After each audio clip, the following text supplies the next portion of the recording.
Hello everyone, नमस्कार आणि तुमच्या सर्वांचं घरची कारभारीमध्ये मी शकुंतला चव्हाण मोहिते मनापासून स्वागत करते आणि आजच्या सुंदर आणि नवीन अशा व्लॉगला सुरुवात करते। तर आजचा दिवस तुमचा छान आनंदाचा, सुखाचा आणि उत्साहाने भरलेला जाऊ देत। तुमच्या मनात ज्या काही इच्छा असतील त्या सर्व काही पूर्ण करू देत बाप्पाने आणि स्वामी महाराज। तर चला लगेच व्हिडिओला सुरुवात करूया। तर आज मी कुठे निघाली आहे तर ॲक्च्युली आम्हाला आज आणायचं आहे गौरीचं सामान। तर आता गौरी पण येणार आहेत मंगळवारी, पण आज आहे रविवार आणि ह्यांना आहे सुट्टी आणि सोमवारपासून ह्यांची चालू होणार आहे फर्स्ट शिफ्ट। मग फर्स्ट शिफ्टमध्ये मला काही कुठे बाहेर जाता येणार नाही कारण मुलं असतात सोबत, आणि दुसरी गोष्ट म्हणजे संध्याकाळी येऊन मग जाणं शक्य नाही कारण संध्याकाळी घरामध्ये देवपूजा आरती वगैरे असते बाप्पाची। आणि मग म्हटलं की आज जाऊन सुट्टी आहे तर निवांत असं सगळं सामान घेता येईल, काही गडबड राहणार नाही कारण संध्याकाळचं जरी गेलं तरी मग लवकर येण्यासाठी खूप गडबड रात्र होते। त्यामुळे मग आता आम्ही आलेलो आहोत सामान घेण्यासाठी। तर आता आम्ही बारामती मंडईमध्ये पोहोचलो आहे। तर आता बघूया इथे काय काय घ्यायचं। आता बरंचसं सामान कसं वेगवेगळं छान छान दिसतंय। आता गणपती डेकोरेशनचं तर असं काही घ्यायचं नव्हतं ह्यावेळेस, कारण गेल्या वर्षी जे काही फोम वगैरे तर खूप छान असं झालं ते ऑलरेडी डेकोरेशन, त्यामुळे आता एक्स्ट्राचं असं काही नाही घ्यायचं, जे काही असेल ते गौरीचं। तर आता भाज्या घेतल्या आम्ही आधी सर्व, आणि त्याबरोबर गौरीसाठी जी शेपूची भाजी ती आजच घेतली कारण आता आजच ती भाजी तुम्हाला सांगते, रविवार आहे, आजच 3 दिवस आधीच भाजी शेपूची 30 रुपये पेंडी आहे शेपूची। आणि असं म्हणत होते त्या भाजीवाल्या मावशी की गौरीच्या दिवशीपर्यंत भाजी 50 ते 70-80 रुपये पण होऊ शकते, कदाचित ती भेटणार सुद्धा नाही कारण खूप हे असतं। म्हणून मी आधीच आणली निवडून, म्हटलं फ्रीजमध्ये ठेवायची, व्यवस्थित राहील, देवीपुरती जरी झाली तरी ठीक आहे। तर इथे होतं गणपती मंडळ, तर त्या मंडळाचं तिथे जेवण वगैरे सुरू होतं। तर आम्हाला ते म्हटले की महाप्रसाद घेऊन जा। मग आम्ही म्हटलं की आधी गौरीचं फराळाचं घ्यावं। मी म्हणत होते घरी करते, पण हे म्हटले की एकटी, त्यासोबत मुलं आहेत आणि घरातली कामं बाकीची, मुलांचे डबे वगैरे म्हणजे बाकीच्या गोष्टी पण मॅनेज कराव्या लागतात, बाहेरचं पण बघावं लागतं काय आणायचं हे करायचं, तर एकटीला तुला जमणार नाही, आपण सगळं काही आणूया यावर्षी रेडीमेडच, दरवर्षी आणतोच तसं गेल्या वर्षीपासून। तर मग यावर्षीसुद्धा आम्ही आणलं आणि हे जे स्टॉल आहे ते बारामतीमधलं आहे आणि बऱ्यापैकी रिजनेबल रेट आहेत, तर छान आहेत आणि फ्रेश आहेत सगळे प्रोडक्ट। तर मग मी आता इथूनच घेतलं आहे सगळं काही, जे काही होतं मटेरियल ते। शक्यतो माझं चाललं होतं घरी बनवायचं, पण खूप हे होईल, लेट पण होईल आणि उरकणार नाही, त्यामुळे ते नको म्हटले। तर चला आता सगळं काही घेतलं आहे, मी तुम्हाला घरी गेल्यानंतर नक्कीच दाखवेल, नाही तर गौरी दिवशी दाखवेल। आहे गाईज, तर मी व्हिडिओ कंटिन्यू करते नेक्स्ट डे। ॲक्च्युली काल आल्यानंतर खूप सारं काम होतं, आवरावर करायची होती कारण आता सगळ्यांनाच माहिती आहे घरी गणपती आहेत, गौराईची तयारी म्हणजे कामं तर असणारच। तर घरी आल्यानंतर मग ते सगळं सामान वगैरे आवरून ठेवलं, जे काही आणलं होतं ते, त्याचबरोबर घरातलं आमचं जे काही आत्ता आम्हाला लागणारं सामान होतं ते सुद्धा भरायचं राहिलं होतं किराणाचा, कारण सगळी गणपतीचीच धावपळ चालू होती, म्हणजे साफसफाई, डेकोरेशन असेल किंवा गणपती वगैरे, त्यामुळे किराणासुद्धा भरायचं राहिलेला। तर मग मला आल्यानंतर लगेच लिस्ट बनवावी लागली, सगळं आणावं लागलं आणि मग कारण सगळं म्हणजे पेमेंट वगैरे झाल्यानंतर आपलं असतं, त्यामुळे तेव्हा आणि मग सगळं झालं, सामान आणून ठेवलं आहे। आता तुम्हाला नेक्स्ट व्लॉगमध्ये पुढे कळेलच माझी आणखीन म्हणजे ते सामान वगैरे माझं लावायचं पण आहे।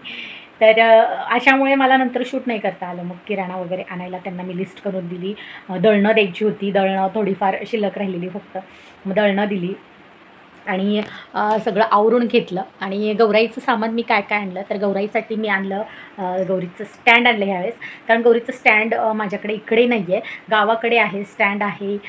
पूर्ण गौरीची जी बॉडी असते ना, म्हणजे ह्याच्यामध्येच मूर्ती टाईप असते ती, पूर्ण बॉडी आहे, कमरेपासून वरचं म्हणजे पूर्ण पोर्शन, हात वगैरे, पायाची जे म्हणजे पावलं वगैरे अगदी सगळं आहे, पण आता ते आहे घरी। आणि यावर्षी आमचं थोडंसं प्लॅनिंग असं होतं की कदाचित घरी जाऊ आपण गौरी गणपतीला, कारण 2-3 वर्षामध्ये कोरोना वगैरे ह्यामुळे इकडे बसवायला चालू केलं आणि तेव्हा फॅमिली पण इकडे होती, आणि आता म्हटलं आता ठीक आहे सगळं हे झालं आहे तर जाऊ आपण, पण नेमके हे आजारी पडले, त्याच्यामध्ये सगळा हा महिना म्हणजे लास्ट जो ऑगस्ट होता त्याच्यातच गेला आमचा। आणि म्हणजे नंतर लक्षात आलं की शाळेंना ते सुद्धा सुट्ट्या नसतात इकडे, आणि आरूचं म्हणजे आत्ता फर्स्टला आहे, तर हो म्हणजे खूप तिला हे करावं लागतं। आता 10 दिवसाचा गणपती म्हटल्यानंतर मला आधीच जावं लागतं, 4 ते 5 दिवस आधी, कारण सगळं म्हणजे क्लिनिंग वगैरे पासून सगळं इथून जाऊन करावं लागतं. त्यामुळे मग म्हटलं की तिची खूप सारे म्हणजे हे होणार, स्कूल मिस होणार. म्हणजे आधी 4-5 दिवस, त्याच्यानंतर विसर्जनानंतर लगेच काही दुसऱ्या दिवशी येणं शक्य होत नाही. बाकी गोष्टी मॅनेज करून याव्या लागतात. आणि म्हटलं की आता थोडंसं म्हणजे बजेट पण हल्लं आहे सगळं, कारण हे आजारी होते. त्यांचे म्हणजे जवळपास 8 ते 10 दिवस घरी होते लास्ट मंथमध्ये. आणि एक्स्ट्रा म्हणजे आता म्हणजे तुम्हाला कळूच शकतं की हॉस्पिटल म्हटल्यानंतर आपला खर्च वगैरे त्याचं काही आपण म्हणजे हेच राहत नाही, हिशोबच राहत नाही. तसं काहीसा गेला महिना गेल्यामुळे ह्या महिन्यात थोडंसं आम्हाला म्हणजे बॅलन्स करणं थोडं अवघड झालं. आणि मग म्हणजे असा काही विषय पण झाला नाही की तिकडे येणार आहे किंवा बसवणार आहे असं काही. त्यामुळे मग म्हटलं की चला जाऊ देत तर इकडेच. मग आता कंटिन्यू आता असं म्हणजे आता 3 वर्ष तर ऑलरेडी झाले होते, आता हे 4थं वर्ष इकडे बारामतीत बसवते. तर आता म्हणजे असं म्हणतोय मी की आता मुलांना सुट्ट्या पण नसतात. पुढच्या वर्षीपासून अंशू पण रेग्युलरली त्याला पण स्कूलला टाकायला लागेल, कारण आता तो आहे अंगणवाडीत. आता त्याचं एवढं काही नाही आहे, पण जेव्हा स्कूलला म्हणजे पुढच्या वर्षी नाही तर त्याच्या पुढच्या वर्षी तर टाकावंच लागेल. त्यामुळे ह्यांना काही सुट्ट्या नसतात, त्यामुळे आता असंच इकडेच बसावं लागणार आहे नेहमी. म्हणून मग म्हटलं आता ती घरी जी बॉडी आहे गौरीची किंवा गौरी पूर्ण आहे, तर आता ती कधी जमेल तेव्हा नक्की आणेल. कारण गेल्या ह्या वर्षातल्या काही मधल्या काळामध्ये आणेन म्हटलं, पण माझं असं चाललं होतं की तिकडे जायचं म्हणून तिकडे करायचं, पण आता नाही होणार. मग आता ह्या वर्षी नाही तर मग नेक्स्ट इयर पण नाही, इकडेच बसवायचं. त्यामुळे मग आता कधीही मी जाईल त्यावेळेस नक्की घेऊन येईल गौरीची बॉडी, जर आता ती वेल कंडिशनमध्ये असेल तर. कारण आता 3 वर्ष इकडे बसवते, म्हणजे त्याला 4 ते 5 वर्ष झालेली आहेत घेतलेली. तर बघू आता ती जर असेल, कारण एकच जी घेतल्यानंतर 1च वर्ष आम्ही ती वापरली आहे, तशीच बॉक्स पॅक करून ठेवलेली आहे. तर वेल कंडिशनमध्ये असेल तर आता नेक्स्ट टाईम जेव्हा मी जाईल असेच सहज, म्हणजे अगदी 1-2 दिवसासाठी जाईल. जास्त दिवसासाठी गेल्यानंतर बॅगा वगैरे असतात, 1-2 दिवसासाठी जाईल त्यावेळेस नक्की, म्हणजे जास्त सामान नसेल त्यावेळेस नक्की घेऊन येईल, म्हणजे मला नेक्स्ट इयर काही प्रॉब्लेम येणार नाही. तर आता मला ना 3 वर्ष खूप प्रॉब्लेम यायचा बसवण्यासाठी. गौरी स्टँड नव्हता, आणि मग ना अगदी म्हणजे ते पारंपरिक पूर्वीच्या काळासारखं मला बसवायला लागायचं, अगदी डबे वगैरे मॅनेज करून, पण व्यवस्थित अगदी. म्हणजे असं कोणाला कळतही नव्हतं की ती गौरी स्टँडवरती नाही आहे किंवा तिला बॉडी नाही आहे, अशीच सिंपल मुखवटा बसवला आहे. इतकं छान बसवायचं, फक्त त्याला खूप वेळ लागतो अगदी. म्हणजे कधी कधी 3-4 तास म्हणजे दिवसही जातो त्याच्यामध्ये दुपारनंतरचा. त्यामुळे मग ह्यावेळेस म्हटलं की आपण स्टँड आणूया. हे पण म्हटलं की खूप एकटीची धावपळ होती आहे, कारण कसं आहे की फक्त घरातलं नाही बघायचं आहे, घरातलं जे काही आपलं हाऊसहोल्ड असतं ते बघून. आता जसं की तुमच्यासमोर मी येते, हे माझं चॅनल मॅनेज करते ते सुद्धा, आणि मुलांचं शाळेंचं वगैरे तर ते आता आपल्याला करावंच लागतं. प्लस असं काही सणवार काही असेल तर मला बाहेरचं जे काही सामान आणणं असेल किंवा शॉपिंग असेल किंवा महत्त्वाच्या गोष्टी, हे सगळं सुद्धा मलाच जावं लागतं. आता जरी इकडे असले तरी, आता इकडे मी एकटे म्हणून ठीक आहे, पण घरी असले तरी म्हणजे काही शॉपिंग असेल, काही खरेदी महत्त्वाची तर मीच जाते. पण तिकडे कसं असतं की मुलं घरी राहतात आणि काही गोष्टी म्हणजे थोड्याफार होऊन जातात. तसं आता म्हणजे घरातले जे काही कामं असतील किंवा जे काही महत्त्वाच्या गोष्टी असतील, आता मी एखाद्या गोष्टीसाठी बिझी असेल तर दुसरी होऊन जाते, तसं इथे होत नाही. त्यामुळे मग हे म्हटले खूप धावपळ होती आहे तुझी, तर आपण त्याला खूप पण वेळ पण लागेल, कारण ह्यांची फर्स्ट आहे. त्यामुळे म्हटलं की आपण स्टँडच आणूया. मग स्टँड भेटला, थोडंसं बऱ्यापैकी बार्गेनिंग करावं लागलं, कारण खूप रेटच आहेत आत्ता, खूप महाग झाल्यात सगळ्या वस्तू. आणि दुसरी गोष्ट म्हणजे अशी की गौराईचा मुखवटा पण मी गणपती म्हणजे गणपतीच्या दिवशी आपण स्थापन केला, बसवला त्या दिवशी गणपतीच्या मूर्तीसोबत घेऊन आलेली आहे, आणि तो मी एका ठिकाणी ठेवला आहे सिक्युअर करून, कारण मुलांच्या म्हणजे नजरेस किंवा हाती पडू नये, नाहीतर ते खूप विचित्र आहेत. म्हणजे खूप अतरंगीच आहेत म्हणू शकतो आपण, खटपटी आहेत. कारण आजच आरूने दुपारनं फोडलेलं आहे, जे आपण आरतीसाठी वापरतो. तुम्ही मागच्या व्हिडिओमध्ये पाहिलं सुद्धा असेल, जे मातीचं आरती करण्यासाठी वापरतो, तर ते हिने आजच फोडलं आहे. गेल्या वर्षी त्याच्या आदल्या वर्षी आणलेलं, ते गेल्या वर्षी अंशूकडून फुटलं होतं. आता तो लहान आहे ठीक आहे, पण आता ह्यावेळेस हिने फोडले, आणि हे गेल्या वर्षीच आणलं होतं, नवीनच होतं. तर आता असं बघू, आता जमेल तेव्हा आणू आणखीन. आणि ते मातीचं होतं, त्यामुळे ते छान पण होतं, इको फ्रेंडली, म्हणजे भारी वाटत होतं. आता दुसरं घ्यायचं आहे तर बघू आता कधी घेणं होईल, कारण आता मला जायलाच पॉसिबल नाही, कारण असतं आता चौकात वगैरे. पण आता हे 2 दिवस माझे गडबडीत जाणार आहेत, हे जर गेले तर आणतील, कारण मला खूप लागतं ते रोजच्या ह्याच्यामध्ये. तर जाऊ देत, ठीक आहे, रोजच्या देवपूजेसाठी पण. तर काय म्हणत होते मी, की खूप रेट्स आहेत सगळ्या गोष्टींचे, तर थोडंसं बार्गेनिंग करून मी स्टँड आणलेला आहे.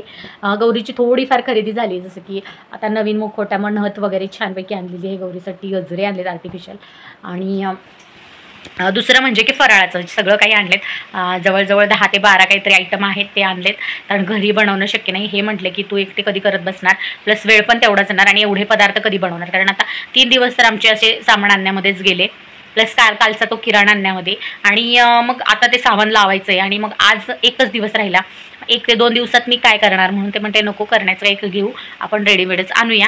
तर मग आणलेलं आहे सगळं, म्हणजे जे काही फराळाचं लागतं ते. तर आता सगळी गौरीची तयारी झाली आहे, फक्त आता उद्याच्याला गौरी म्हणजे आगमन करायचं.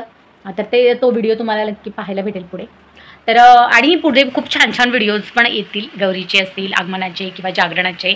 आणि एक नवीन व्हिडिओ, एक छानसा व्हिडिओ घेऊन येण्याचा माझा मानस आहे, तो म्हणजे गौरीची पारंपरिक गाणी वगैरे जे असतात ना, तर जी काही म्हटली जातात. आता आम्ही आहे सातारा कराड साईडचं, म्हणजे आमचं गाव आहे कराड, सातारा जिल्हा. तर आमच्या तिकडे साताऱ्यापासून कोल्हापूरपर्यंत जी परंपरा आहे जागरणा दिवशीची गौरीच्या, तर तो व्हिडिओ मी नेक्स्ट व्लॉगमध्ये नक्की शेअर करेन. तो उद्याचा व्लॉग पाहायला अजिबात विसरू नका, नक्की पहा. तर चला, असा होता आजचा व्हिडिओ की सगळं काही खरेदी झाले. जास्त शूट नाही केलं बाहेर मी जेव्हा गेले, कारण गर्दी खूप होती. कारण तुम्ही समजू शकता, गणपती आहे, जागोजागी चौकांमध्ये मंडळांचे म्हणजे गणपती बसवलेले आहेत, प्लस गौरीच्या खरेदीसाठी प्रचंड गर्दी आहे बाजारामध्ये, त्यामुळे. तर चला, एकंदर ब्लॉग कसा वाटला कमेंट बॉक्समध्ये नक्की कळवा. आवडला असेल तर लाईक करा, जास्तीत जास्त शेअर करा आणि तुमच्या प्रतिक्रिया मला कमेंट बॉक्समध्ये नक्की कळवा. आणि तुमची गौराईची तयारी झाली का ते मला कमेंट बॉक्समध्ये नक्की कळवा. तुमच्याकडे कशा असतात गौरी, आणि एक गोष्ट, आमच्याकडे एकच गौराई असते, 2 नसतात. तर तुमच्याकडे कसं असतं, कारण प्रत्येक भागामध्ये वेगवेगळं आहे. साताऱ्यापासून आमच्या इकडे कराड, मला वाटते कोल्हापूरपर्यंत, म्हणजे कोल्हापूरच्या पुढे असे, म्हणजे कोल्हापूरमध्ये प्रॉपर माहीत नाही, मला वाटते 2 असतील, पण आमच्या इकडे एकच गौराई असते, 2 नसतात. तर तुमच्याकडे कसं असतं ते मला नक्की कळवा कमेंट बॉक्समध्ये. आणि आता माझी पण तयारी झालेली आहे गौराईची. तर भेटू लवकरच उद्याच्या नवीन ब्लॉगमध्ये. काय काय मी नवीन करणार आहे ते पण पाहायला भेटेल तुम्हाला. तर नवीन असाल चॅनलवर तर लगेच सबस्क्राईब करून घ्या, बेल आयकॉन क्लिक करा आणि जास्तीत जास्त लाईक शेअर करा. तर चला, भेटू लवकरच उद्याच्या नवीन ब्लॉगमध्ये, नवीन व्हिडिओ. तोपर्यंत सर्वांना बाय बाय. श्री स्वामी समर्थ. आणि सर्वांना गणेश चतुर्थीच्या, गणेश उत्सवाच्या खूप खूप शुभेच्छा. आणि गौरी आगमनाची तयारी जोरदार करा. भेटू लवकरच, बाय बाय.